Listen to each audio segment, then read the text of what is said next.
400 বছরের পুরনো নগরী এই ঢাকা। এখানে পূর্বে ছিল স্নেহের বন্ধন, মায়ার বন্ধন এবং নিজস্ব সংস্কৃতির চাদরে ঢাকা।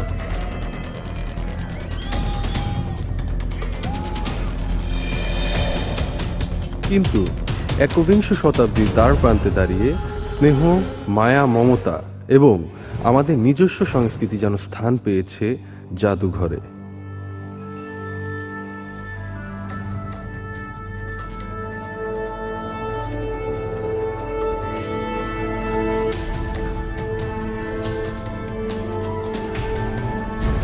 কিসের নেশায় ছুটছে মানুষ, যেন জীবনযুদ্ধে দাঁড়ানোর কোনো স্থানই নেই।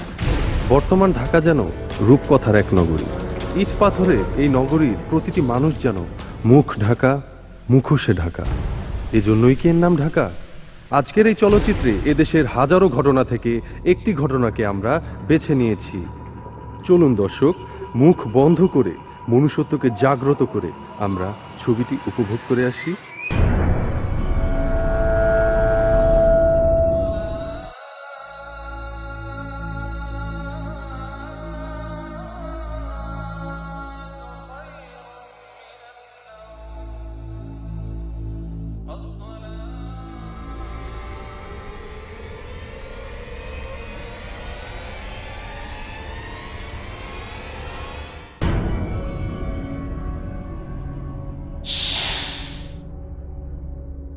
আমি খুব কষ্ট পাচ্ছি রে বোন। তুই আমার হয়ে প্রতিশোধ নিতে পারবি না? তুই এই প্রতিশোধ নে। পৃথিবীতে আমার কোনো মৃত্যুর প্রমাণ নেই রে বোন। এখন তুই পারিস আমার মৃত্যুর প্রতিশোধ নিতে। আমি তোকে সব বুঝিয়ে বলছি, কখন কিভাবে আমাকে মেরেছিল সব বুঝিয়ে বলছি।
টঙ্গী গাজীপুর আব্দুল্লাপুর বাইপাস।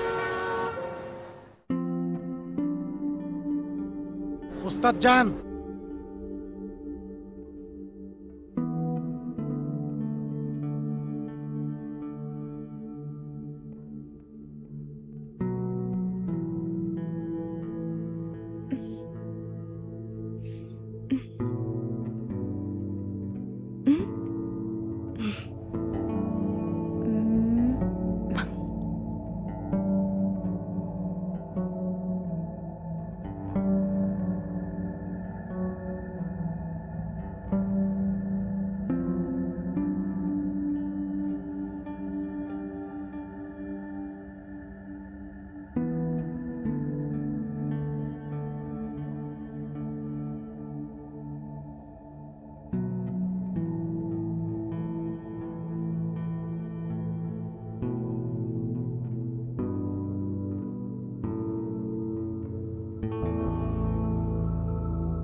আশা মামুনি, মামুনি, আশা মামুনি, মামুনি,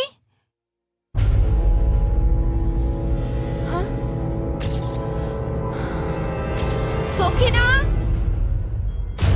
কাদের চাচা, কাদের চাচা, জি মামুনি। কাদের চাচা, আশা তো ঘরে নেই। কি বলছো তুমি?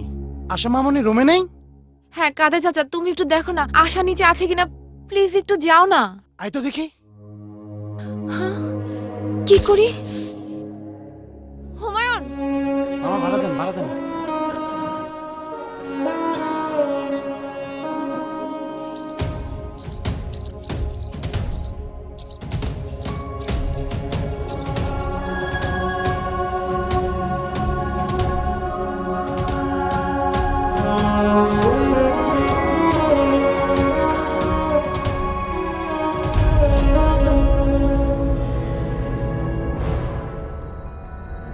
এই শোনো, এই শোনো না, ওঠো, আশা তো ঘরে নেই, ওকে খুঁজে পাওয়া যাচ্ছে না, প্লিজ একটু এসে দেখো না। আশাকে পাওয়া যাচ্ছে না মানে? কি কি বলছো তুমি এসব? হ্যাঁ, চলো তো। চলো।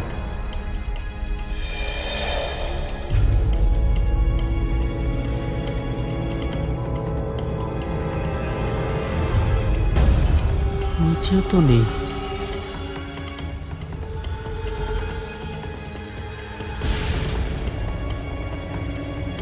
কই গেল মেয়েটা? এই বাথরুমে গিয়ে একটু দেখো না।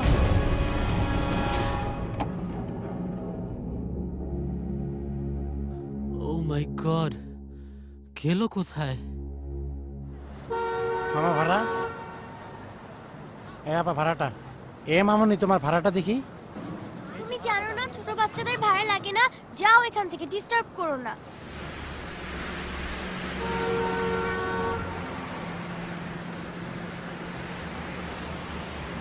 এ চৌরাস্তা গাজীপুর, চৌরাস্তা গাজীপুর। নামো। এ ভাই নামেন, নামেন, নামেন। এই তোমার জন্য, এই তোমার জন্য আমি আমার এক মেয়েকে হারিয়েছি। আমার এই মেয়ের যদি কোনো কিছু হয় না, আমি তোমাকে ছাড়বো না। প্লিজ তুমি চুপ করো মিতা। না আমি চুপ করব না। ও মিতা প্লিজ তুমি চুপ করো। বললাম না আমি চুপ করব না। কাল রাতে তুমি ওকে যেভাবে পিটিয়েছো, আমি শিওর এই জন্যই ও বাসা থেকে বেরিয়ে গেছে।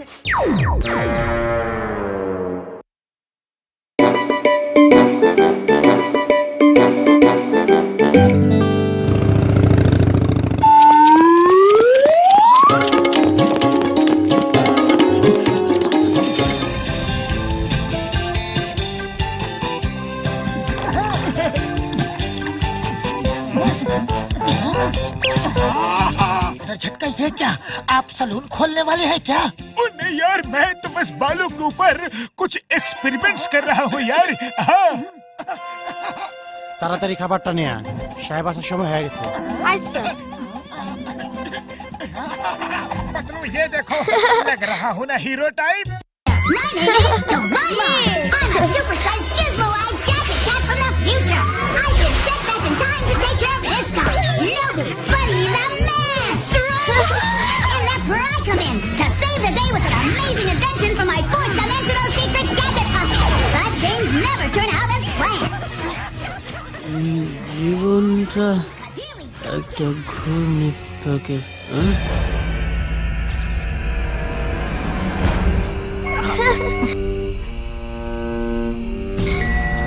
You know, I've got this crazy feeling like something good is gonna happen today. I hate to break it to you, Nobi, but that isn't the case. At 2:30, you will be skewered by needles.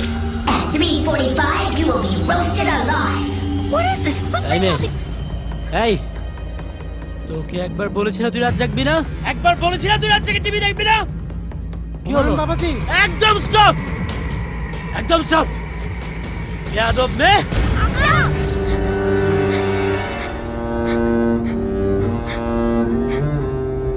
কাদের চাচা তাড়াতাড়ি কি bandage নিয়ে আসেন, তাড়াতাড়ি যান। আমি বুঝি না কেন তুমি প্রতিনিয়ত ওকে এত নির্মম শাসন করো, বলতে পারো? মুখে মুখে তর্ক করবে বস না মা। আমি বলেছি না ও আমার সামনে পড়বে না ব্যাস কেন পড়বে না, কেন পড়বে না? ও তোমার মেয়ে না? আমি বুঝি না ও বড় হওয়ার পর থেকে তুমি কেন ওকে দেখতে পারো না?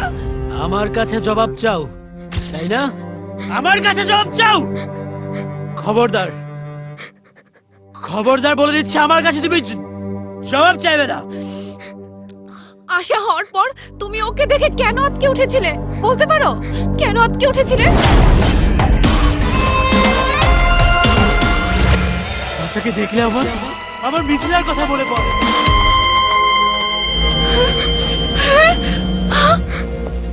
কই কাদের চাচা, তাড়াতাড়ি ব্যান্ডেজ নিয়ে আসেন। এই নাও।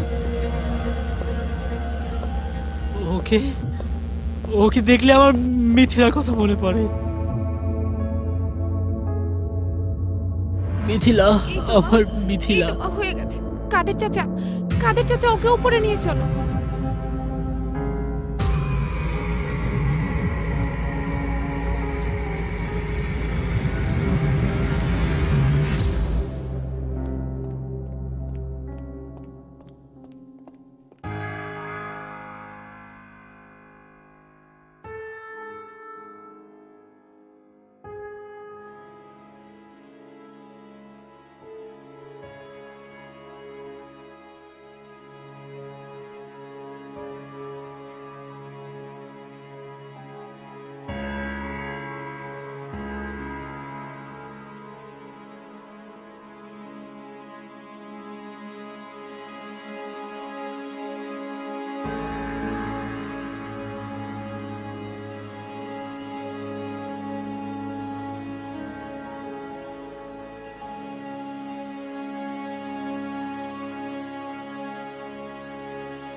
মিথিলা মা মিথিলা তুই তোর বাবাকে একা রেখে কোথায় চলে গেলি মা কোথায় চলে গেলি তুই মা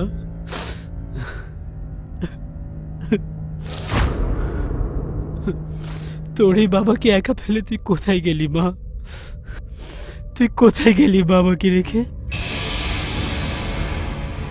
তোমরা তোমরা সবাই আমাকে ভুল বোঝো তোমরা সবাই আমাকে খারাপ মনে করো যতবার আমি আশাকে দেখি আমার আমার মিথিলার কথা মনে পড়ে যায়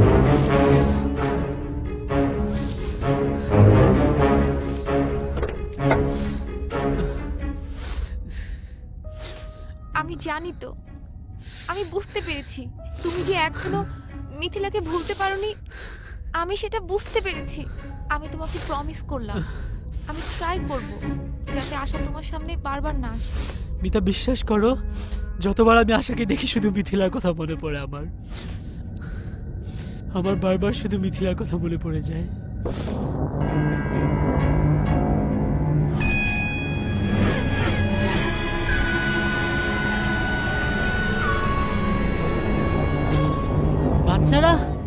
বাচ্চারা অবাধ্য হলে ওদেরকে কি একটু শাসন করতে পারবো না আমি বাবা হয়ে কিন্তু তাই বলে কোনো বাচ্চার বাবা তার এই শিশু বাচ্চাকে প্রতিনিয়ত এভাবে শাসন করতে পারে না। এখন এভাবে তর্ক করে সময় নষ্ট করার মতো সময় নেই মিতা চলো আমরা একটু তাড়াতাড়ি বের হই চলো প্লিজ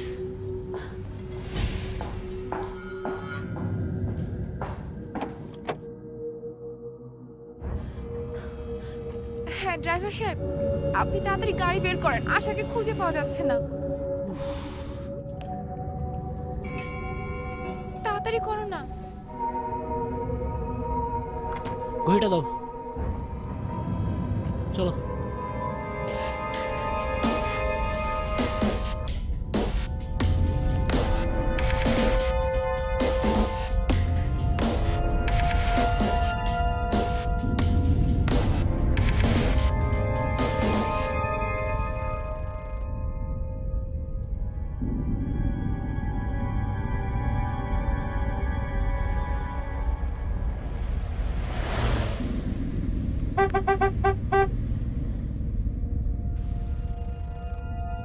শোনো, হুম? তোমাদের বড় স্যার কোথায়? কেন? তাকে দিয়ে তোমার কি দরকার? কাজ আছে বলেই তো এসেছি, তোমার কাছে আসিনি। বড় স্যার কোথায়? স্যার তো একটা অপারেশনে গিয়েছেন। ঠিক আছে, আমি বসলাম। অফিসারের রুম কোনটা? এটা। আচ্ছা।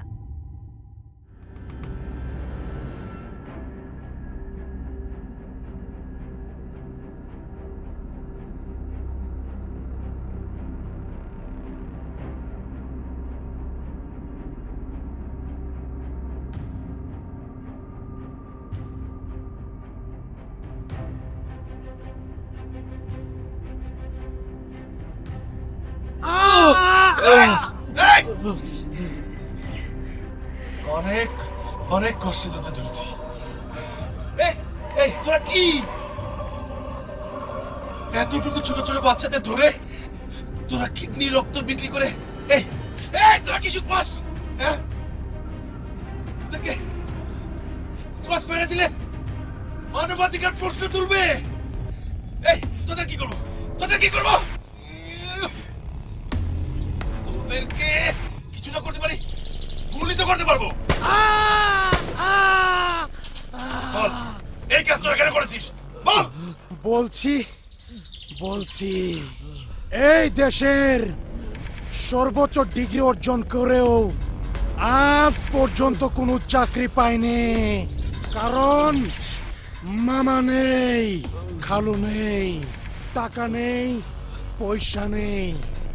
বনের হিংস্র বাঘ যেমন ক্ষুধার টানে ধান খাই, তেমনি আমরা এই পেটের দায়ে আমরা মানুষ হয়ে মানুষ খাই। আমরা হলাম ইবলিশ, শয়তান।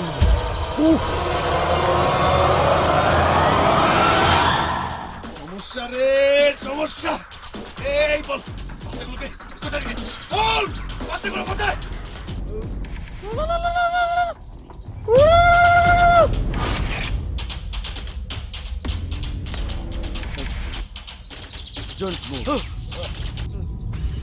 না,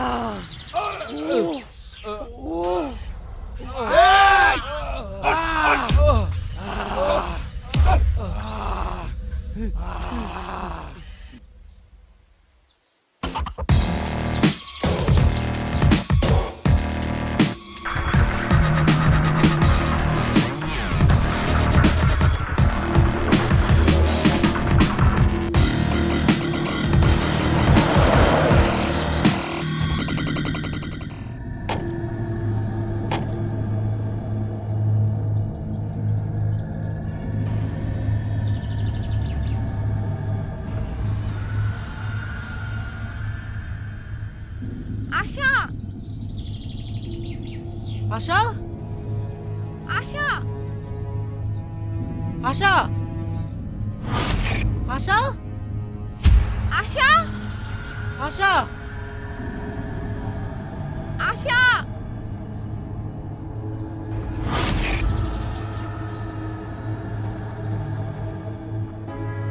আশা,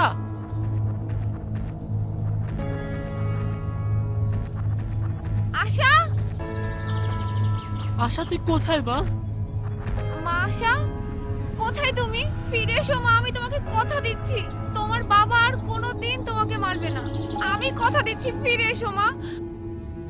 ও মাই গড, খারাপ কিছু হলো না তো? কোনো অ্যাক্সিডেন্ট? হসপিটালে খবর নিতে হবে। আমি আর কখনো তোমাকে মারবো না মা, তুমি আমার কাছে ফিরে আসো। হুমায়ুন, আমি কোনো কথা শুনতে চাই না। আমার মেয়ে কোথায়? আমার মেয়েকে তুমি এক্ষুনি এনে দাও। তুমি প্লিজ একটু শান্ত হও। ওকে, আমরা আমরা অন্য কোথাও খুঁজি, চলো প্লিজ চলো।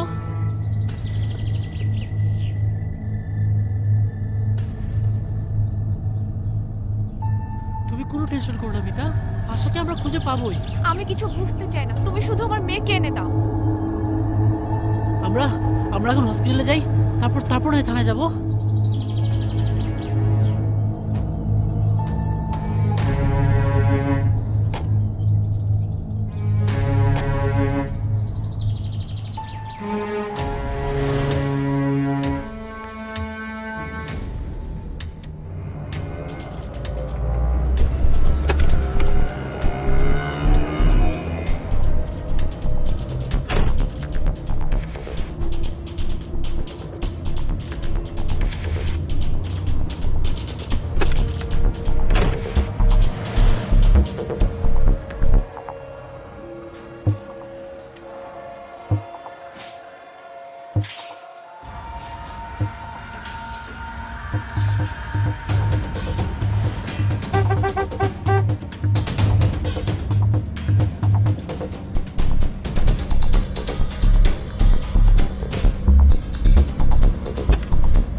সন্তান মিথিলা হারিয়ে যাওয়ার 2 বছর পর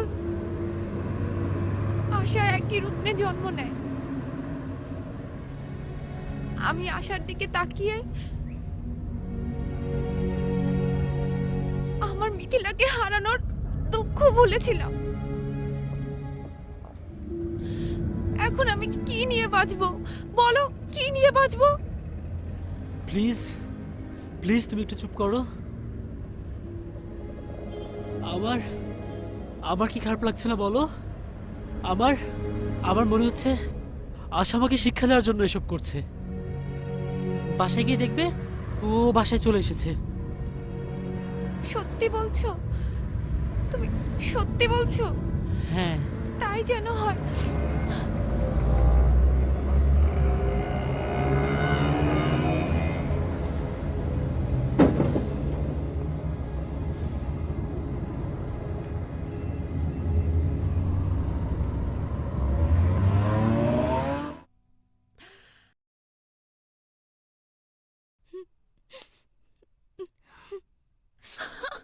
মিতা, আরো মিতা, প্লিজ আমার কথাটা শোনো। মিতা, আমার কথাটা একবার শোনো প্লিজ।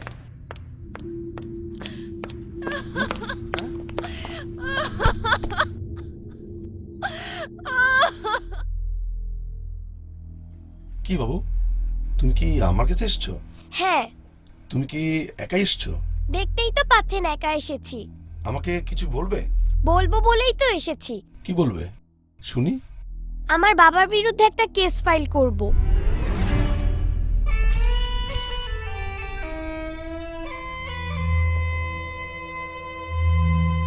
কেন, কি করেছে তোমার বাবা?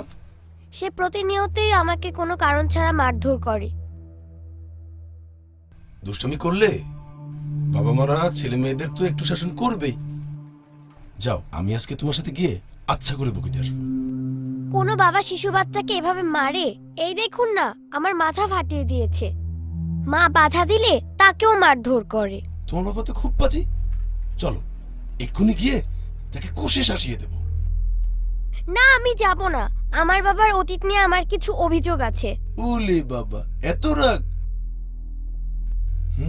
আমি বুঝতে পেরেছি, তোমার বাবা খুবই বাজি। সে শিশুদের মনের কথা একদমই বোঝে না। আমার কথা শুনে ভয় পাবেন না তো? না, বলো কি বলবে? ভয় পাবেন না। আচ্ছা, ভয় পাবো না। তাহলে শুনুন, আজ থেকে কয়েক বছর আগে হুমায়ুন সাহেব অর্থাৎ আমার বাবার বড় মেয়ে মিথিলা গাজীপুরের শালবনে হারিয়ে গিয়েছিল। তার নামে একটি জিডি করা হয়েছিল, জিডি নং 6652, 2008 সালের 15 জানুয়ারি। ফাইলটা নিয়ে আসুন তো।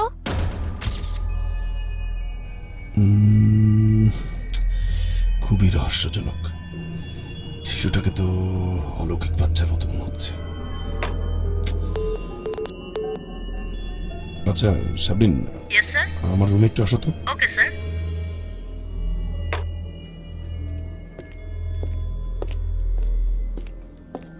স্যার, আমাকে ডেকেছেন? হ্যাঁ, আসিফ সাহেব কি ব্যাক করেছে? Yes sir. ওনাকে আমার রুমে আসতে বলো। Okay sir. মামুনি, তোমার নামটাই কিন্তু জানা হলো না। আমার নাম আশা। সুন্দর নাম তো তোমার। মনে হয় তুমি সকালে কিছুই খাওনি। খাওয়ার মতো মন মানসিকতা এই মুহূর্তে আমার নেই।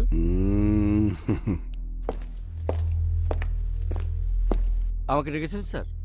হ্যাঁ শুনুন, 2008 সালের 15 জানুয়ারি হারানো বিজ্ঞপ্তি দিয়ে একটি জিডি হয়েছিল, জিডি নম্বর 6652।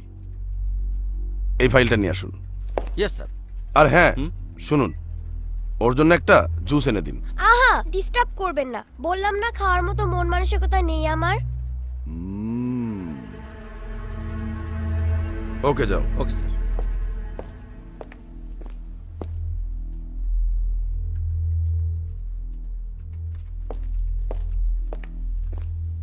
স্যার, এ নিন ফাইল।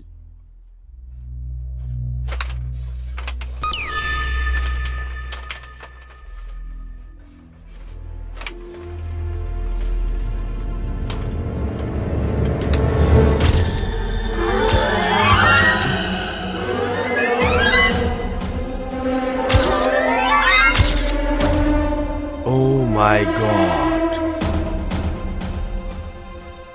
তোমার সাথে তো হুবহু মিল, কিন্তু আমি ভেবে পাচ্ছি না এটা কিভাবে সম্ভব। যখন এই ঘটনা ঘটেছিল তখন তোমার বোনের বয়স ছিল মাত্র 6 বছর। সম্ভবত তোমার জন্মই হয়নি, আর তোমার বয়স 6 বছরের বেশি হবে না নিশ্চয়ই। এটা আমি কিভাবে বিশ্বাস করব? এটা আপনাকে বিশ্বাস করতেই হবে, কারণ এটাই সত্য। মানে কি বলছো এসব? মনে হয় ভয় পেয়েছেন। গ্লাসে পানি রাখা আছে, খেয়ে নিন।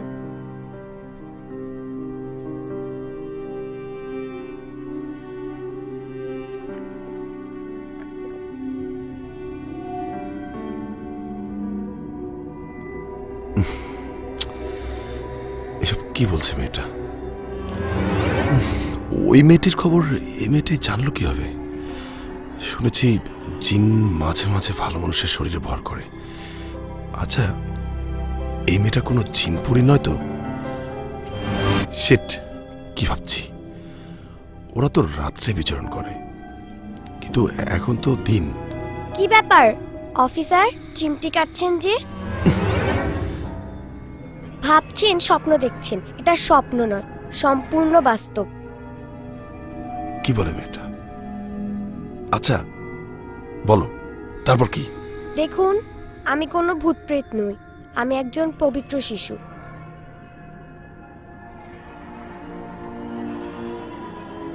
আমি যা বলবো তা অলৌকিক হলেও সত্য, কারণ আমার বোনের মৃত্যুর কোনো প্রমাণ বা সাক্ষী ছিল না। তাই প্রতি রাতে ঘুমের ঘোরে আমাকে দেখায়, আশা, ওই স্থানে মাটি চাপা দিয়ে আমার লাশ পুঁতে রাখা হয়েছে, আর ছিলে আমার কাদা মাটি দিয়ে রক্তাক্ত জামা লুকিয়ে রাখা হয়েছে। তাই প্রতি রাতে আমি একই স্বপ্ন দেখি। আমার বিশ্বাস এই স্বপ্নের সাথে বাস্তবের কোনো যোগসূত্র আছে, তাই আমার কথাগুলো মিথ্যে হতে পারে না। তাই নাকি? বলে কি মেয়েটা? আচ্ছা, আমি তোমার সব কথা শুনতে চাই। তাহলে শুনুন। ভার্সিটিতে পড়া অবস্থায় আমার মাকে ভালোবাসার ফাঁদে ফেলে নানুর অমতে বিয়ে করে। নানুর ছিল অঢেল সম্পত্তি, আর বাবা ছিল খুবই চতুর, অভিনব চিন্তার অধিকারী। মাকে ভোলানোর জন্য সে যে কোনো কাজ করতে পারে। তাহলে মূল কথা শুনুন। মাই ফ্রেন্ডস, আগামীকাল ভ্যালেন্টাইন্স ডে। গত বছর ভ্যালেন্টাইন্স ডেতে আমরা সময় মতো কেউই ক্যাম্পাসে আসতে পারিনি। তাই এবছর আমি ঠিক করেছি ক্যাম্পাসে আসার সময় আমরা রাস্তায় যেখানে থাকবো, যেখানেই জ্যাম লাগবে, আমরা গাড়ি থেকে, বাস থেকে, হোন্ডা থেকে, রিক্সা থেকে, যে ট্রান্সপোর্টেই থাকবো, সেখান থেকে নেমে নেচে গেয়ে একটা অভিনব প্রতিবাদ করব আমরা।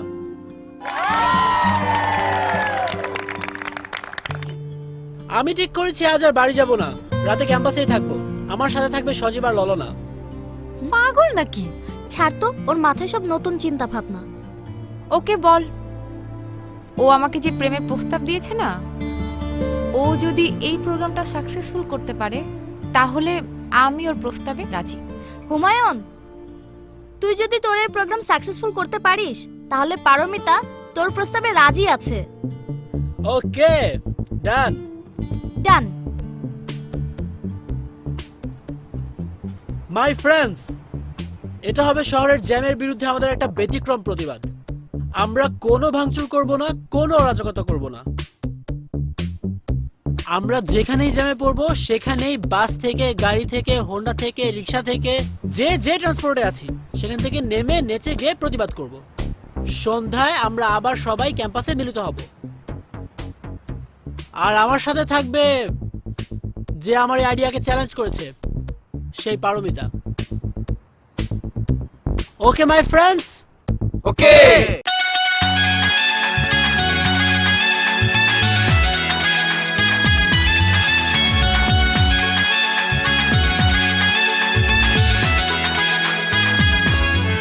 তুমি আসবে, কাছে বসবে, হাতে রাখবে তুমি হাত, আমি বলবো হৃদয়ের কথা, আজ ভাঙবো সুখের বাত।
এরপর ঘটতে থাকে একের পর এক শ্বাসরুদ্ধকর ঘটনা।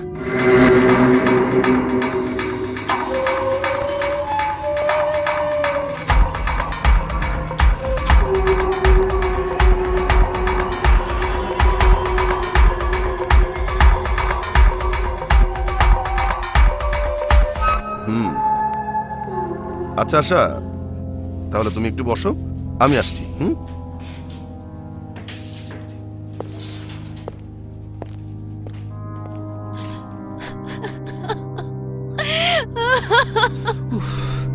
মিতা প্লিজ তুমি চুপ করো। আমার এখন কি হবে? এভাবে কান্নাকাটি করলে কি ওকে আমরা ফিরে পাবো বলো?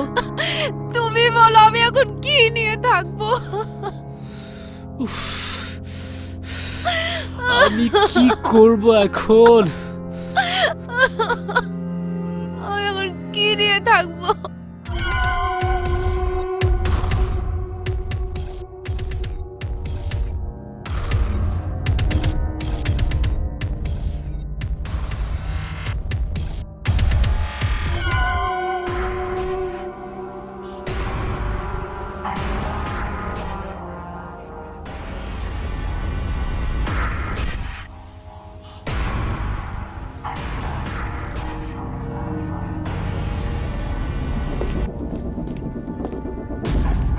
আসিফ সাহেব, স্যার, শিশুটিকে অস্বাভাবিক মনে হচ্ছে না। নিশ্চয়ই তার কথার কোনো যোগসূত্র আছে। স্যার, তার কথা মতো সেখানে গিয়ে তল্লাশি করা প্রয়োজন। হ্যাঁ স্যার, তাই করা উচিত। স্যার, আমার মনে হয় তদন্তই করা দরকার। হ্যাঁ, এমন কোনো কেস, এমন রহস্য ঘেরা কেস এর আগে কোথাও হয়েছে কিনা আমি জানি না। তবুও স্যার, মেয়েটির কথা কিন্তু ফেলে দেওয়া যাচ্ছে না। তোমরা সবাই প্রস্তুত হয়ে গাড়িতে গিয়ে বসো, আমি আশাকে নিয়ে আসছি। ওকে, সবাইকে সবার দায়িত্ব বুঝিয়ে দিয়েছি, সবকিছু যেন ঠিকঠাক থাকে। ঠিক আছে, গো।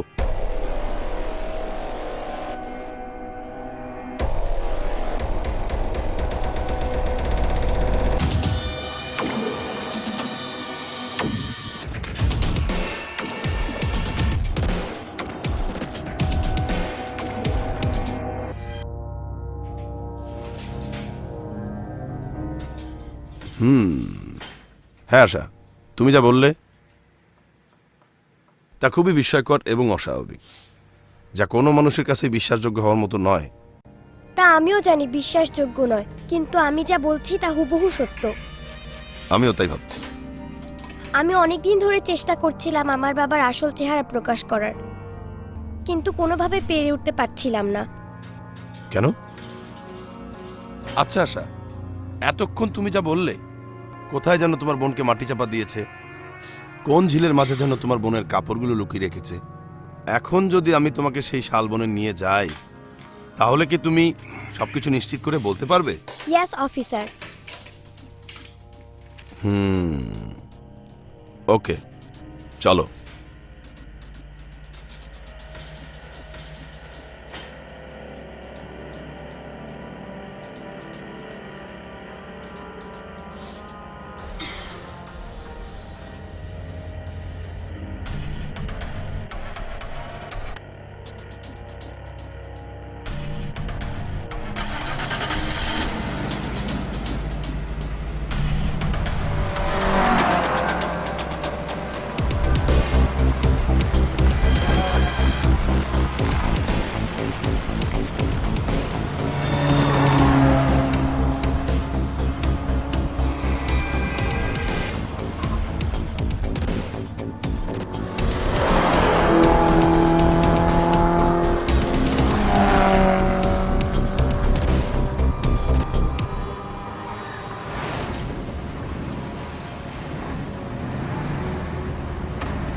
আচ্ছা আম্মু, আর কত দূরে?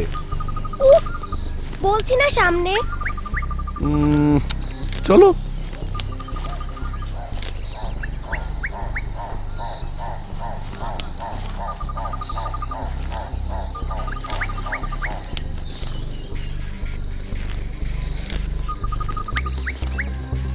যে আমার বোনের কবর।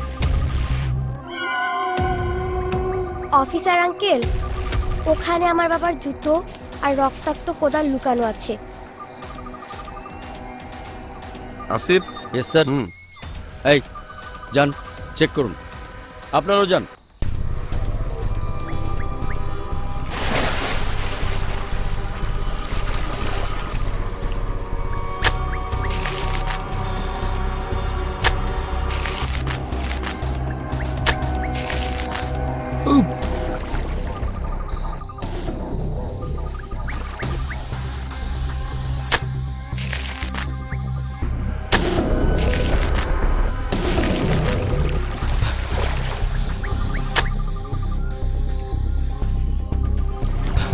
স্যার, একটা জুতা। ও মাই গড, মেয়েটা যা বলেছে সবই দেখি সত্যি। স্যার, এটা বাচ্চার কঙ্কাল বলে মনে হচ্ছে স্যার। এই নিয়ে এসো, নিয়ে এসো। জি স্যার।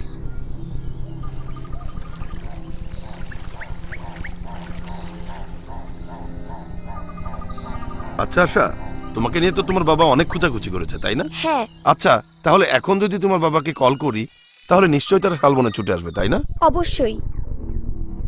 আচ্ছা, তাহলে তোমার বাবার মোবাইল নাম্বারটা দাও।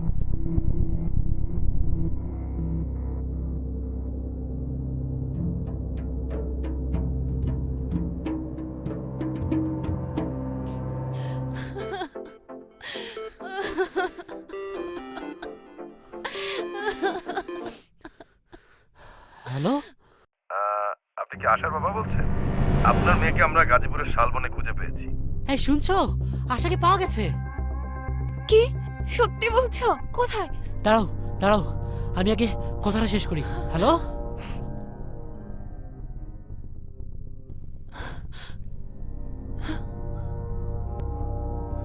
হ্যাঁ হ্যাঁ হ্যাঁ হ্যাঁ হ্যাঁ, আর আর মাথার মধ্যে ব্যান্ডেজ করা ছিল। হ্যাঁ আচ্ছা, ঠিক আছে। গাজীপুরে? হ্যাঁ, আমরা আসছি, এখনই আসছি। ওকে, চলো তাড়াতাড়ি চলো। আশাকে গাজীপুরে শালবনে পাওয়া গেছে। চলো। কি ব্যাপার, থেমে গেলে যে? না, তেমন কিছু না। থানা পুলিশের ব্যাপার তো, টাকা পয়সা নিশ্চয়ই লাগবে। তুমি নিচে গিয়ে ড্রাইভারকে রেডিওতে বলো আমি আসছি, তুমি যাও। তাড়াতাড়ি এসো কিন্তু। আচ্ছা ঠিক আছে। কি ব্যাপার, আশা গাজীপুর শালবনে কেন? তাহলে কি এতদিন যা ভেবেছি তাই হতে যাচ্ছে? এতটুকু বাচ্চা মেয়ে ঢাকা থেকে গাজীপুর গেল কিভাবে? যেতে তো হবে, সাবধান থাকাই ভালো।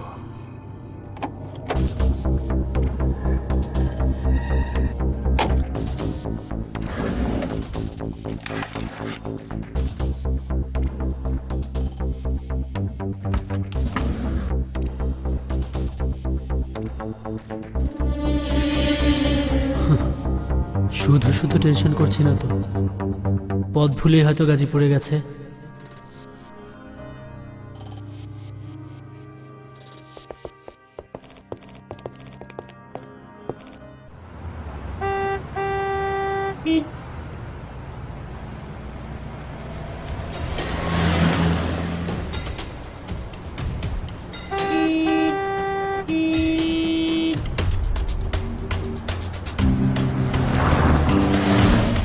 আচ্ছা, তোমরা দুজন শালবনের গেটে চলে যাও। আশার বাবা মা আসছে, কোনো কথা বলবে না, সোজা নিয়ে আসবে এখানে। Yes sir. ওরা আসছে।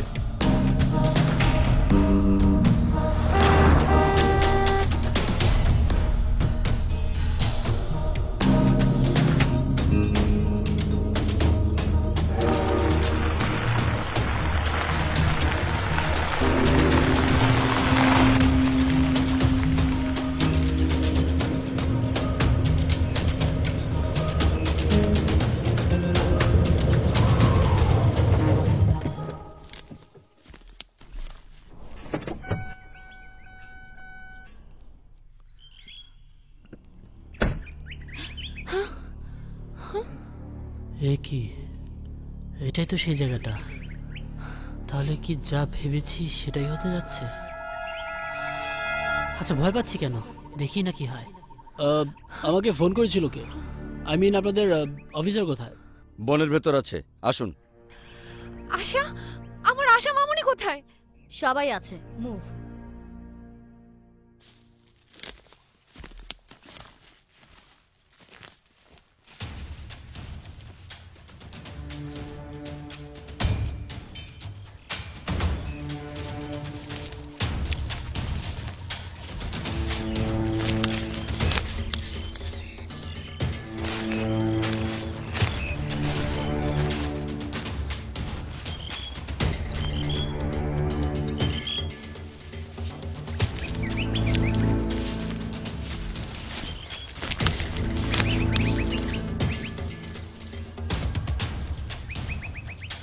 তুমি একটু ঝোপের আড়ালে গিয়ে লুকো, আমি ডাকলে তুমি চলে আসবে। Okay uncle. Good girl.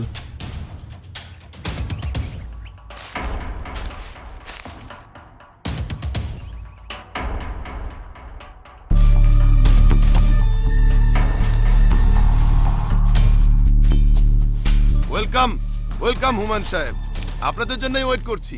কোথায় আমার মেয়ে, কোথায়? আপনি যদি আমার মেয়েকে পেয়ে থাকেন প্লিজ আমার মেয়েকে দিয়ে দিন। ওয়েট ওয়েট ওয়েট, আমি ভাবছি এবার আপনার 2 মেয়ের সন্তান এনে দিতে পারবো ইনশাআল্লাহ। কি বলছেন আপনি? আপনি সত্যি বলছেন? কোথায় কোথায় আমার মেয়েরা, বলেন কোথায়? ওয়েট, তার আগে বলুন তো, আপনার বড় মেয়ে বাসা থেকে হারিয়ে গিয়েছিল 12 জানুয়ারি 2008 সালে, হ্যাঁ। কিন্তু আপনি থানায় জিডি করেছিলেন 2008 সালের 15 জানুয়ারি। হ্যাঁ। কেন বলুন তো? দেখুন অফিসার, মিথিলা হারিয়ে যাবার পর আমার মাথা ঠিক ছিল না।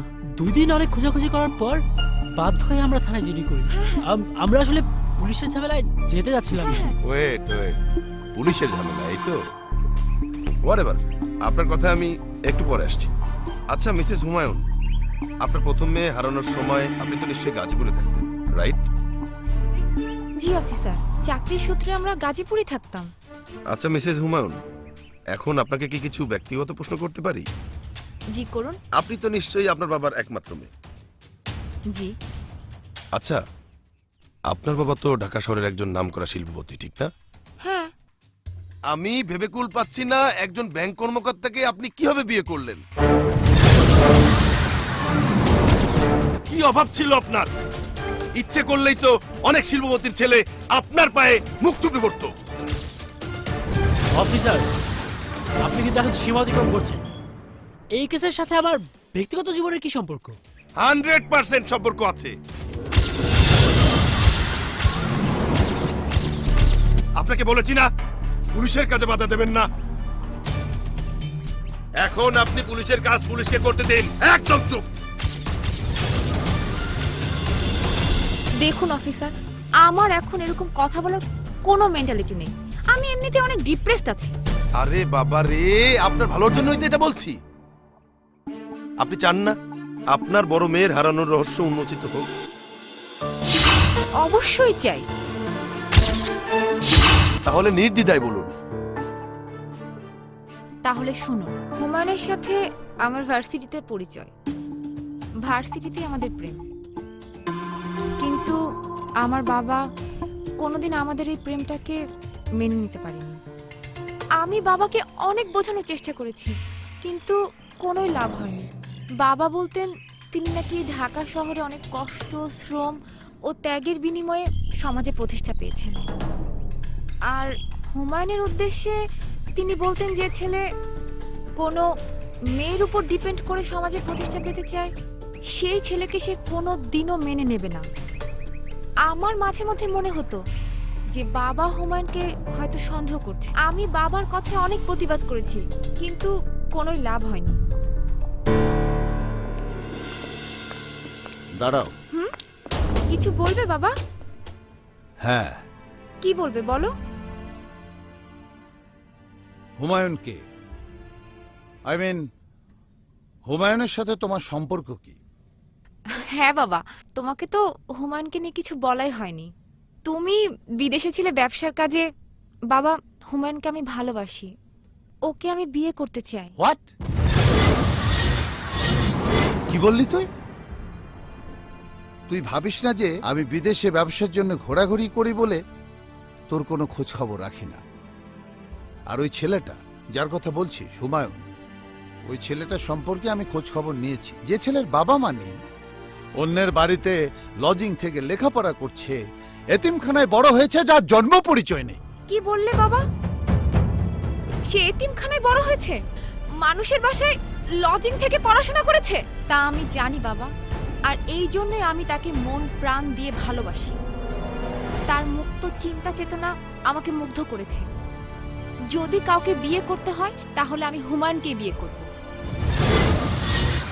তার অধ্যবসায় আর সাধনাকে আমি সম্মান করি। খালি চোখে অনেক কিছুই মানুষকে মুগ্ধ করে, কিন্তু ভেতরের চোখ দিয়ে দেখলে তুই বাবার মুখের উপর এমন করে কথা বলতে পারতি না। ভেতরের চোখ আছে বলেই আমি হুমায়ুনকে ভালোবাসি, আর ওকে আমি বিয়ে করবই। ভালোবেসে তো অনেকেই ত্যাগ করেছে, না হয় আমিও করব। যে ছেলের কোনো কুল কিনারা ছিল না, সে যদি জীবনে স্ট্রাগল করে এত দূর আসতে পারে, সে আমাকে নিয়েও বাকিটা জীবন অনেক ভালো থাকবে, এটা আমার বিশ্বাস। জীবনে পরাজিত হইনি, তাকে নিয়েও পরাজিত হব। কেন বুঝতে পারছিস না যে হুমায়ুনের মতো ছেলেদের একটা সুদূর প্রসারী পরিকল্পনা থাকে? তারা বড় হওয়ার জন্য তোদের মতো ধরির দোলালি মেয়েকে। চুপ করো বাবা, হুমায়ুনকে নিয়ে আর একটি কথাও না। আমাকে যদি সারা মাসে একটা কাপড় পরে থাকতে হয় তাও আমি হুমায়ুনকে বিয়ে করব, ব্যাস। চুপ চুপ, একদম চুপ। যা ঘরে যা, আজ থেকে তোর বাইরে যাওয়া বন্ধ।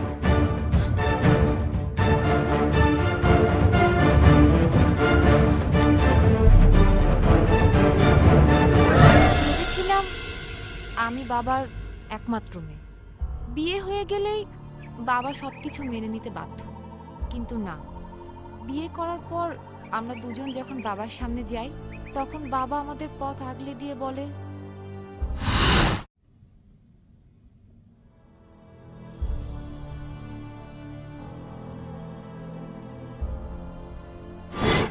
দাঁড়াও।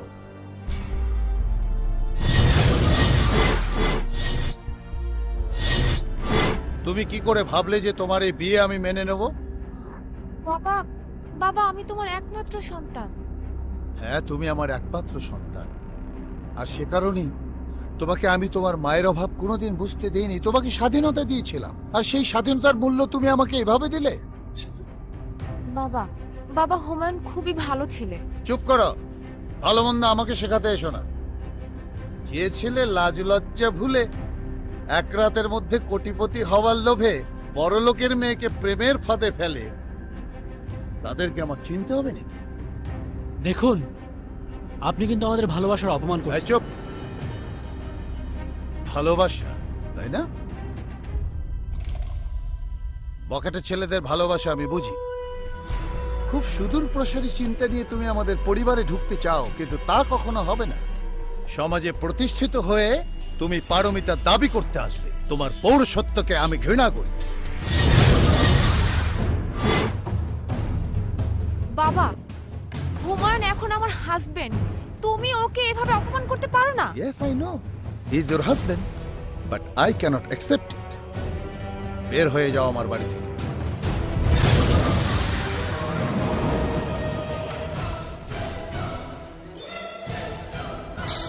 Just get out from my home. যাচ্ছি, কিন্তু বলে যাচ্ছি, একদিন তোমার এই অহংকারের পতন হবেই। মা বেঁচে থাকলে আজ তুমি এরকম সিদ্ধান্ত কোনো দিনও নিতে পারতে না। চলো হুমায়ুন। দাঁড়াও, কি যেন বললে যে আমার অহংকারের পতন হবে? তাহলে একটা কথা শুনে যাও। তোমার যে বয়স, এই বয়সে তুমি তোমার জীবনকে উপলব্ধি করতে পারছো না। এই বয়সে তুমি তোমার জীবনের নির্মমতাকে উপলব্ধি করতে পারছো না। যাও, বাইরে যাও, জগৎটাকে দেখো, জীবনটাকে উপলব্ধি করো। Then you come back to me. শ্বশুর মশাই, যতই দর্শনের কথা শোনাও না কেন, এই রাগ তোমার কয়দিনের? আমাকে তোমার মেনে নিতেই হবে। আমি কচ্ছপ, যাকে কামড়ে ধরি সহজে কি ছাড়ি ব্যাপার? না। হ্যাঁ দাঁড়িয়ে আছো কেন? তোমার লজ্জা করছে না? চলো। হ্যাঁ চলো, কিন্তু যাওয়ার আগে আমি আপনাকে একটা কথা বলে যেতে চাই। শুধু টাকা পয়সায় পৃথিবীতে সবকিছু নয়, ভালোবাসা বলেও একটা ব্যাপার আছে, মনে রাখবেন। চলো। এইসব ছেলে মেয়েদের জন্য যৌথ পরিবারগুলো ভেঙে যাচ্ছে। হ্যাঁ, বিশ্বায়নের এই যুগে বিভীষিকাময় আকাশ সংস্কৃতির অন্ধ অনুকরণের জন্য ভেঙে যাচ্ছে এদেশের একান্নবর্তী পরিবারগুলো, যেখানে ইউরোপ আমেরিকা আমাদের উপমহাদেশের সংস্কৃতি নিয়ে গবেষণা করছে কিভাবে বাবা মা ভাই বোন নিয়ে একান্নবর্তী থাকা যায়। সেখানে আমাদের তরুণ তরুণীরা ভেঙে দিচ্ছে আমাদের সংস্কৃতি, আমাদের মূল্যবোধ। বাহ, ধিক ধিক তরুণ প্রজন্মদের।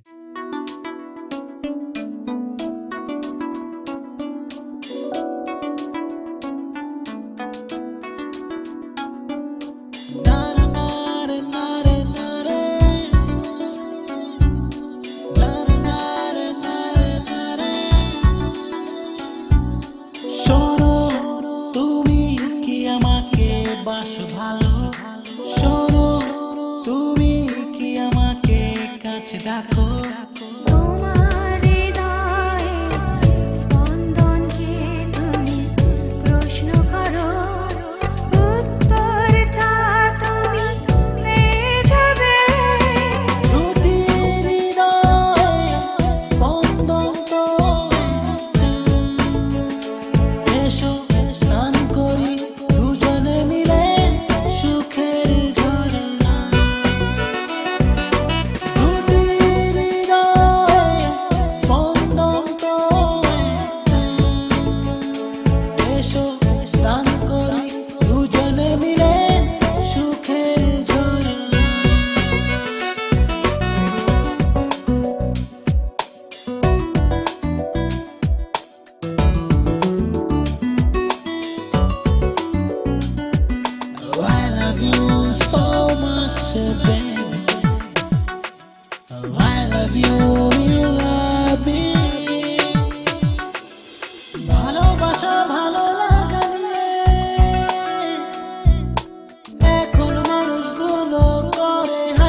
বুঝলাম, কিন্তু আপনি তো এখন ঢাকায় বাবার বাড়িতে থাকেন, ঠিক না? সে তো আপনাকে বাড়ি থেকে বের করে দিয়েছিল, কিন্তু হঠাৎ সে অনেক কথা। আমাদের বিয়ের পরে হুমায়ুন ব্যাংকে একটা চাকরি জোগাড় করে। খুব কষ্টে আমাদের দিন চলছিল। এর 1 বছর পর আমার মেয়ে মিথিলা জন্ম নেয়। ওর বয়স যখন 6 মাস, তখন হঠাৎ করে কাদের চাচা আমাদের বাসায় এসে বলে বাবার ক্যান্সার হয়েছে, হয়তো এই পৃথিবীতে আর 3 মাসের অতিথি। কাদের চাচা আরও বলে বাবা নাকি মারা যাওয়ার আগে তার নাতনিকে দেখতে চেয়েছেন।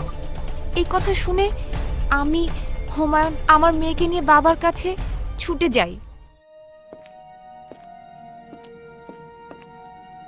স্যার, স্যার, দেখেন কে এসেছে। হ্যাঁ,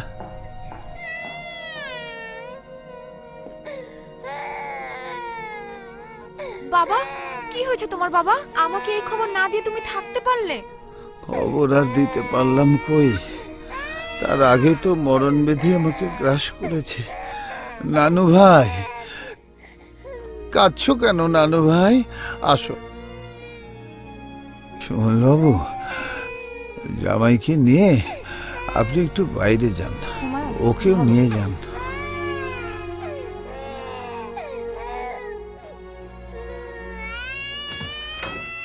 স্যার, আমার কাছে দেন, আমি ওকে নিয়ে থাকি। যাও মা, আঙ্কেলের কাছে যাও।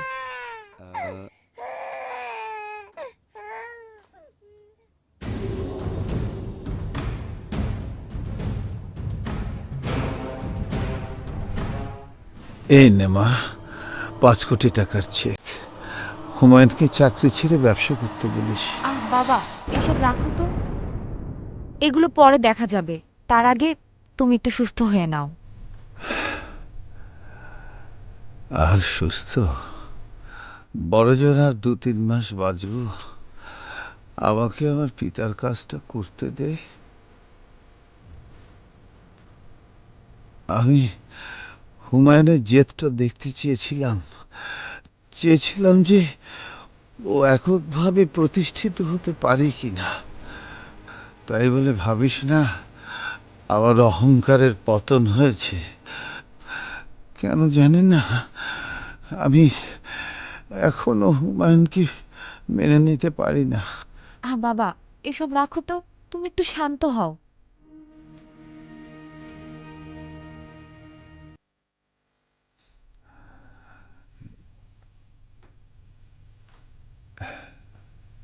এই নে মা, আমার সকল সম্পত্তির দলিল আমার নানু ভাইয়ের নামে লিখে দিয়েছি। এই সহায় সম্পত্তির মালিক শুধু মিথিলা।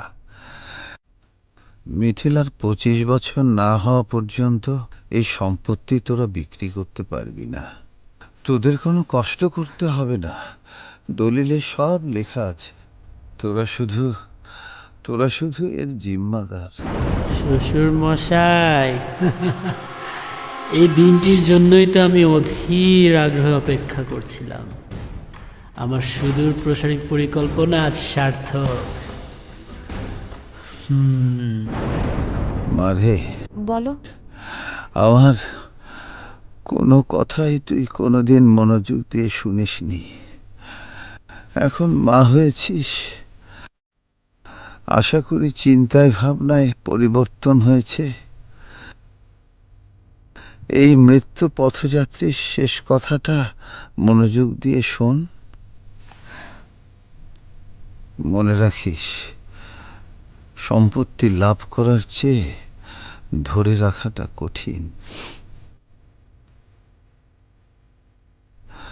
এমনও দেখবি যে অতি কাছের মানুষ ভয়ঙ্কর শত্রু হিসেবে আবির্ভূত হবে। এখন থেকে তোকে চোখ কান খুলে চলতে হবে রে মা।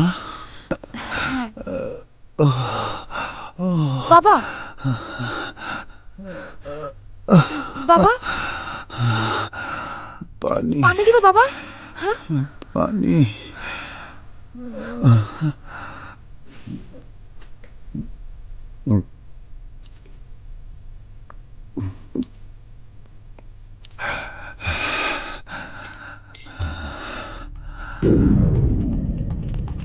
এর 2 মাস পরে বাবা মারা যায়। আমি আর হুমায়ুন আমাদের গাজীপুরের বাসা ছেড়ে বাবার উত্তরার বাসায় শিফট হয়ে যাই। ও আচ্ছা, তাহলে আপনার বাবা আপনার জীবনে এমন ঝড় আসবে সেটা আগেই বুঝতে পেরেছিলেন। বাই দ্য ওয়ে, এখন বলুন তো, মিস্টার হুমায়ুন সাহেব কি মাঝে মধ্যে মিথিলার অবিকল চেহারা আশাকে দেখে ভয় পেতেন বা হঠাৎ করে চমকে উঠতেন? হ্যাঁ, এমন ঘটনা তো প্রায় হতো। এমনকি একদিন তো ভয়াবহ অবস্থা, আমি আর হুমায়ুন ঘুমিয়েছিলাম, হঠাৎ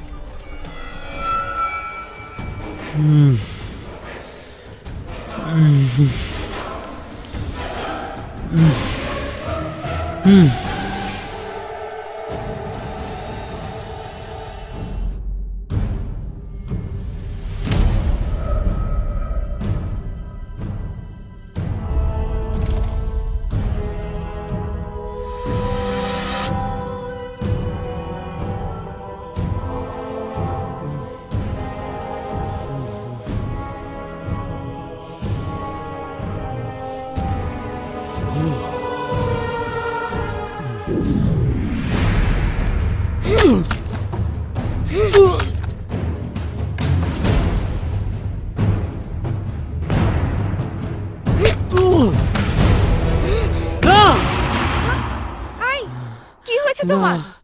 এটা হতে পারে না। বলো, না, এটা হবে না, এটা হতে পারে না। কি হয়েছে তোমার? এটা হবে না, কি হয়েছে হবে না, তোমার? বলো তো। এটা হতে পারে না, বলো। এটা হতে পারে না, এটা হতে পারে কি না, হয়েছে তোমার? বলো তো।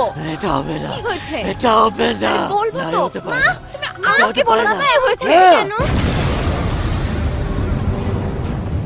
না, আমাকে মারিস না, আমাকে মাফ করে দে মা, প্লিজ, আমাকে মারিস না, আমাকে মারবে।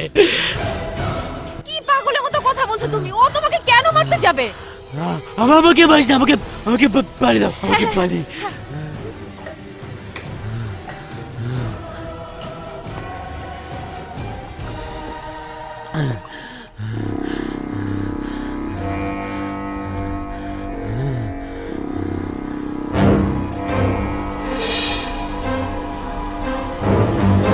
মিস্টার হুমায়ুন সাহেব, সব মানুষেরই মধ্যে একটা শয়তান ঘুঘু বাস করে, কিন্তু এই শয়তান ঘুঘুটাকে সে নিজে ছাড়া অন্য কেউ পৃথিবীতে চিনতে পারে না। আর তাই স্ত্রী হয়ে আপনি নিজেও চিনতে পারেননি। কি বলছেন আপনি এসব? যত সব আজগুবি কথাবার্তা। অফিসার, আপনি অনেকক্ষণ ধরে সব কি বলছেন? দেখুন, আমি আপনার সব প্রশ্নের উত্তর দিয়েছি, এখন আপনি আমার মেয়েকে বের করে দিতে বাধ্য। হ্যাঁ হ্যাঁ, আমি এক্ষুনি বের করে দিচ্ছি, কিন্তু আমি আপনাকে যে প্রশ্নগুলো করলাম এগুলোর উত্তর আমি অলরেডি আগেই জানি। মানে? মানে ওকে, আকাশ, জুতো জোড়া নিয়ে আসো তো।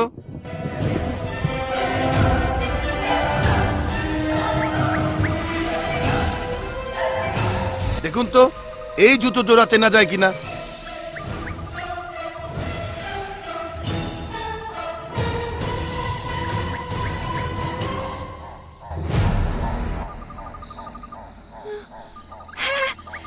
এটাই তো আমার মিথিলার জুতা। কোথায় আমার মেয়ে? কোথায় আমার মেয়ে মিথিলা? কোথায় কোথায় বলেন, কোথায়?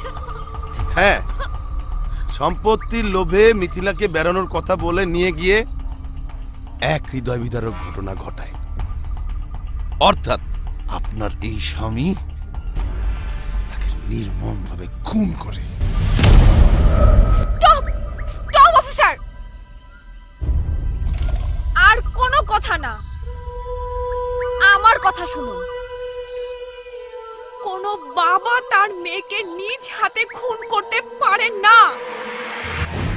পারে পারে, অর্থলোভী মানুষ পৃথিবীর সব আকাম কুকাম করতে পারে। তুমি একদম ঠিক বলছো। এই অফিসার নিশ্চয়ই আমার বিরুদ্ধে কোনো ষড়যন্ত্র করছে। ওর নিশ্চয়ই কোনো স্বার্থ আছে। আমার মেয়ে কোথায়?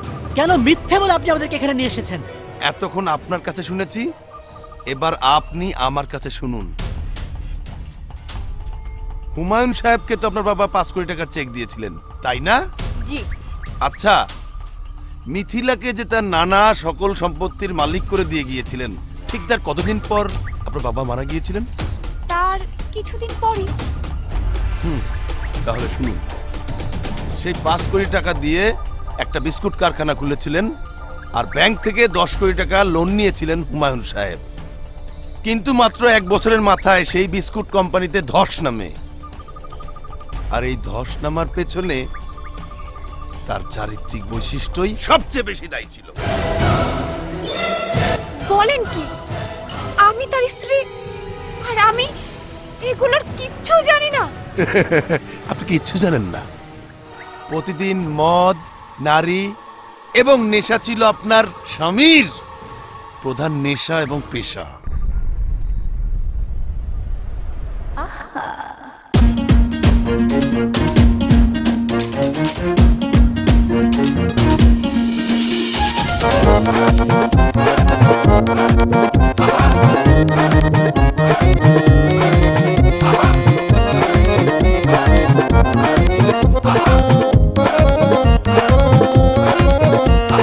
যোগ্যতারই মাপকাঠি বিবেকের হয়েছে মরণ।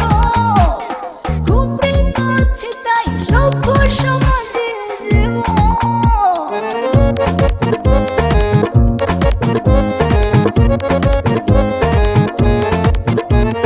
সভ্যতারই পৃথিবীতে আমি ওকে জ্বলন্ত প্রমাণ।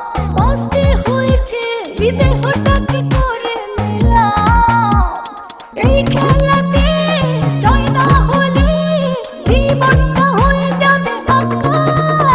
এই ধাক্কা ধাক্কা ধাক্কা মার ছক্কা, এই ধাক্কা ধাক্কা ধাক্কা মার ছক্কা, এই ধাক্কা ধাক্কা ধাক্কা মার ছক্কা, এই ধাক্কা ধাক্কা ধাক্কা ধাক্কা মার ছক্কা।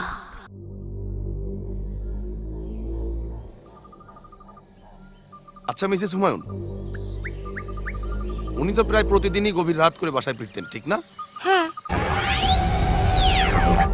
আচ্ছা মিসেস হুমায়ুন, আপনার স্বামীর ব্যাংক লোন ছিল 10 কোটি টাকা। ব্যাংকের চাপে সে দিশেহারা হয়ে আপনার বাবার সম্পত্তির একমাত্র মালিক মিথিলাকে বেড়ানোর কথা বলে বাইরে নিয়ে আসে, তাই নয় কি?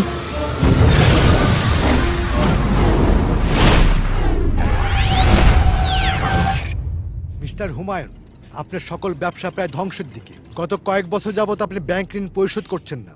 আসলে কিছুদিন ধরে আমি একটু সমস্যার মধ্য দিয়ে যাচ্ছি, কিন্তু সব কিছু ঠিক হয়ে যাবে।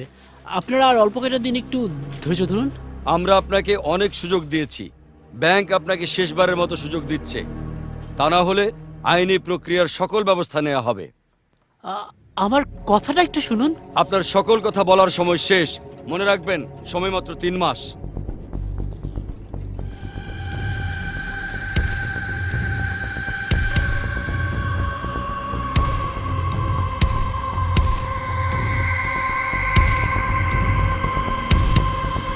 স্যার, স্যার,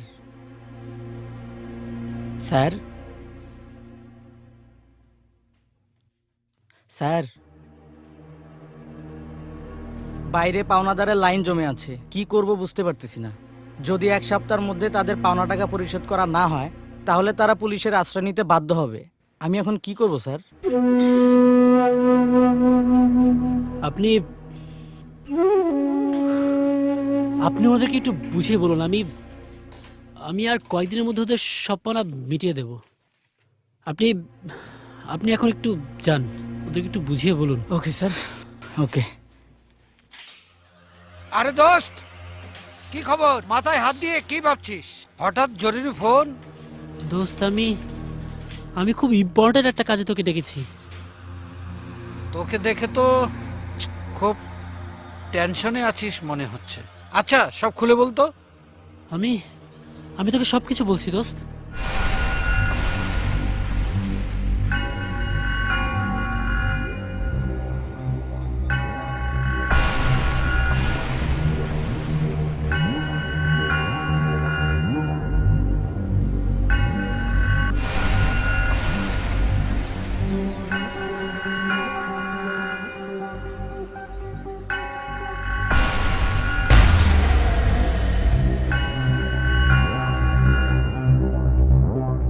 এখন আমি কি করবো দোস্ত? আমি কিছু বুঝতে পারছি না।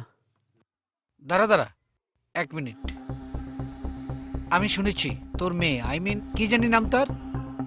ও মিথিলা। মিথিলা, হ্যাঁ হ্যাঁ, মিথিলা। তোর শ্বশুর তো তোর মেয়েকে অনেক সম্পত্তির মালিক বানিয়ে দিয়েছেন। তুই এক কাজ কর, তুই কোনো লয়ারের সাথে যোগাযোগ কর। এতে এতে তোর অনেক উপকার হতে পারে। হ্যাঁ ঠিক আছে, আমি তাহলে আজকেই সবগুলো ডকুমেন্টস নিয়ে উকিলের সাথে দেখা করব। তুই উকিলের কাছে যা, দেখ কি হয়, তারপর তো আমি আছি। সত্যি কথা বলতে কি, আমার আগের অবস্থা নেই। যদি থাকতো তাহলে এই উপদেশ তোকে দিতাম না। ওকে, ভালো থাক, কোনো প্রবলেম হলে খবর দিস। যাই হোক, লয়ারের কাছে যা, বুঝ কি হয় জানাস আমাকে। ওকে, থ্যাংক ইউ। ওকে দোস্ত, আসি, খোদা হাফেজ।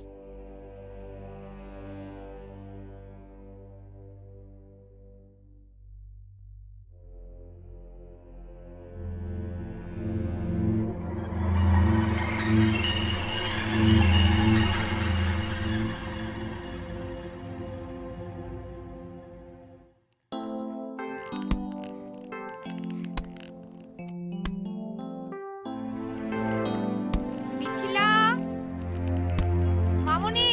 আসছি মা।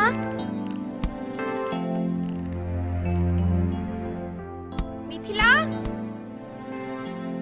জি মা। মামুনি কই ছিলে? খেলছিলাম।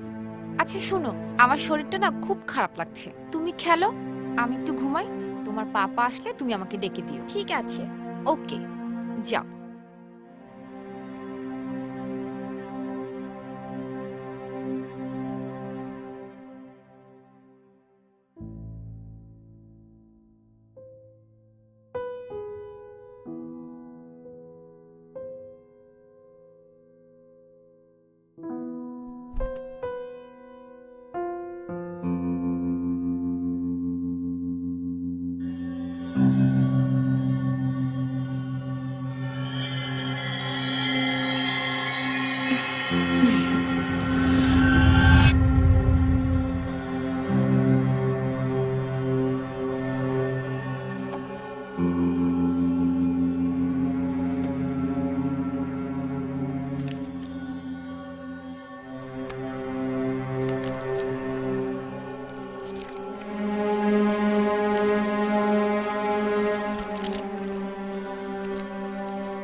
Glad to meet. স্যার বসেন। রুবেল, দুটো কপি দিতাম। জি স্যার। আপনি কি দলিল নিয়ে এসেছেন? জি হ্যাঁ, আমি দিন। দলিলটা নিয়ে এসেছি।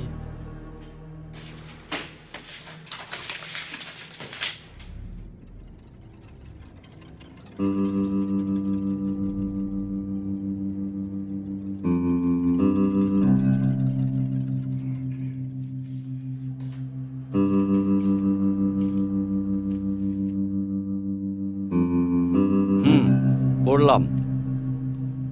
মিস্টার হুমায়ুন আপনি বলুন তো, আপনার শ্বশুরের সাথে সম্পর্ক কি খুব ভালো ছিল?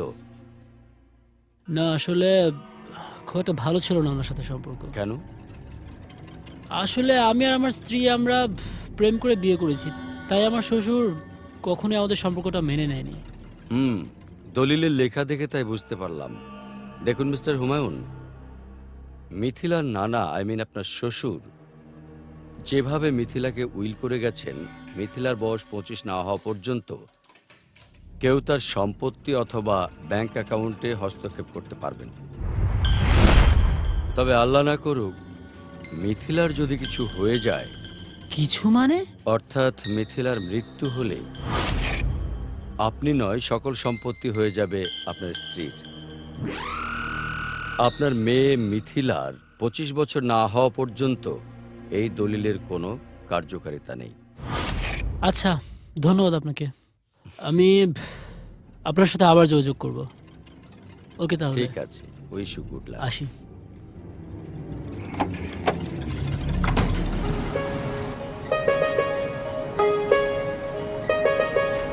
জীবনের গল্পটা যদি এমন হতো, শেষ থেকে আবার শুরু করা যেত, চোখ ছুঁয়ে যেত যেই স্বপ্নগুলো, জীবনটা বুঝি সেই স্বপ্ন হতো। জীবনের গল্পটা যদি এমন হতো, শেষ থেকে আবার শুরু করা যেত। জীবনের গল্পটা যদি এমন হতো, শেষ থেকে আবার শুরু করা যেত,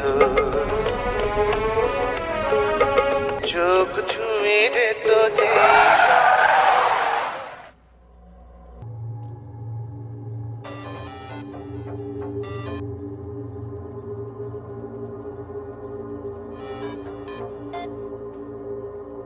হ্যালো হ্যালো। আচ্ছা, তোমার কি কোনো আক্কেল জ্ঞান নেই? রাত 1টা বাজে, মিথিলা তো না খেয়ে ঘুমিয়ে গেছে। ওকে, আমি আসছি। আচ্ছা ঠিক আছে, আসো।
পারমিতা,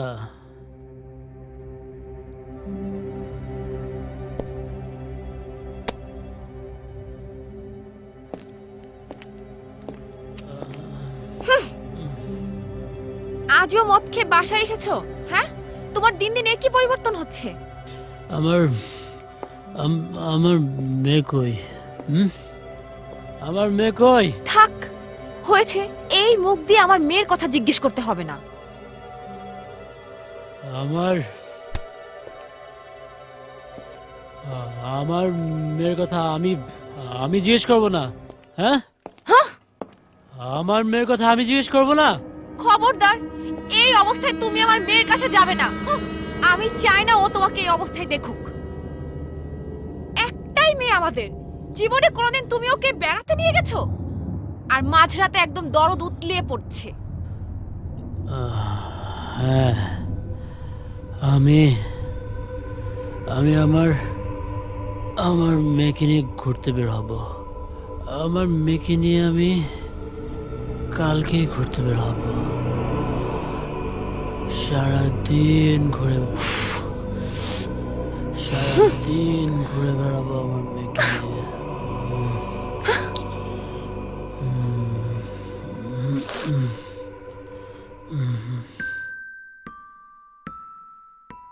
পারমিতা, পারমিতা, আমার জুতাগুলো একটু নিয়ে আসো না প্লিজ। এই যে কি ব্যাপার, মিথিলা কোথায়? রুমে সাজুগুজু করছে। মিথিলাকে ডাকো। মিথিলা, মিথিলা, বাবা ওয়েট করছে, তাড়াতাড়ি এসো। আসছি মা। মামনি কোথায় তুমি? বাবা আই এম রেডি। কি ব্যাপার, মা যাবে না?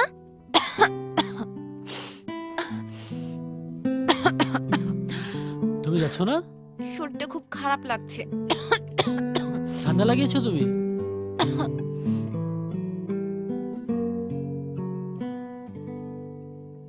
বাবা আজকে আমরা কোথায় যাব বলো না? আজকে আমরা অনেক অনেক জায়গায় যাব মামনি। খুব মজা হবে। হ্যাঁ, আর আজকে আম্মুও যাচ্ছে না, শুধু তুমি আর আমি যাব। অনেক মজা হবে। আচ্ছা তোমরা একটু দাঁড়াও। ওয়াও, বিনিতে কি এটা?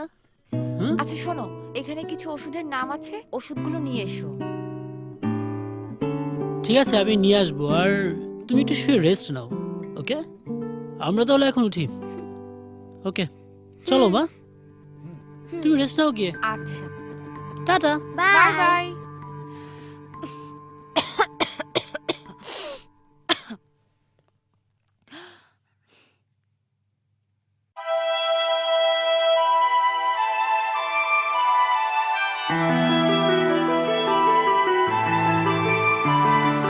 বাবা আমার বাবা তুমি আমার জাদু মনা।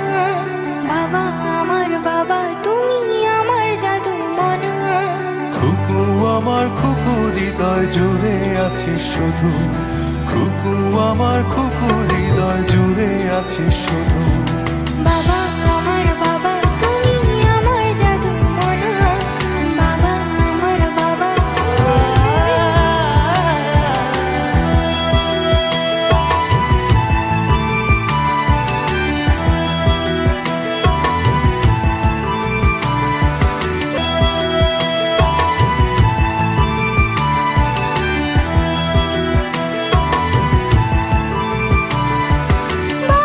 আমার বন্ধু সোনা, আমার চাঁদের কোনা। বাবা ছাড়া যায় না সময়, হৃদয় কাঁদে শুধু। খুকু আমার খুকু হৃদয় জুড়ে আছে শুধু, এক পলকের আড়াল হলে হৃদয় কাঁদে শুধু। বাবা আমার বাবা তুমি আমার জাদু মনা।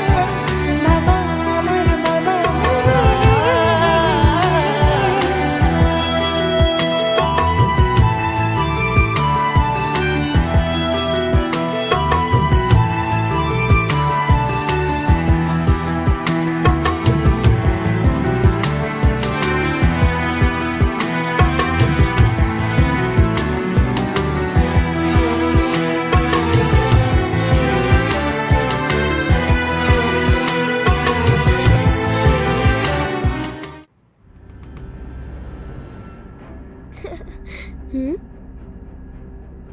কই গেল বাবা?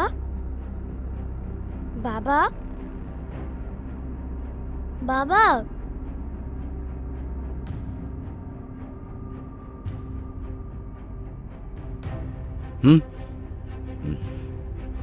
ওই যে দেখছো, বাচ্চারা খেলা করছে। যাও ওকে